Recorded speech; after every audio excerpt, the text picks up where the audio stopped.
గత కొంతకాలంగా ఏపీ రాజకీయాలన్నీ నంద్యాల చుట్టూనే తిరుగుతున్నాయి. భూమా మరణంతో ఖాళీ అయిన నంద్యాల నియోజకవర్గానికి ఉప ఎన్నికలు జరుగుతున్నాయి. జూన్లో ఎన్నికల కమిషన్ నోటిఫికేషన్ జారీ చేసే అవకాశం ఉంది. దీంతో నంద్యాల ఉప ఎన్నిక రాష్ట్ర వ్యాప్తంగా ఆసక్తికరంగా మారింది. నంద్యాల సీటు కోసం అధికార టీడీపీలో పోటీ పెరిగింది.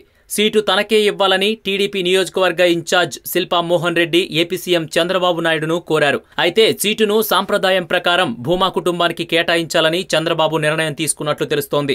దీంతో నంద్యాల సీటు తనకు దక్కదని తెలుసుకున్న శిల్పా మోహన్ రెడ్డి వైసీపీలో చేరే అవకాశం ఉందని మీడియాలో జోరుగా వార్తలు వస్తున్నాయి. ఈ నెల 21న ఆయన వైసీపీలో చేరతారని జోరుగా ప్రచారం జరుగుతోంది. ఈ నేపథ్యంలో నంద్యాల టీడీపీ అభ్యర్థిపై భూమా కూతురు మంత్రి అఖిలప్రియ క్లారిటీ ఇచ్చారు.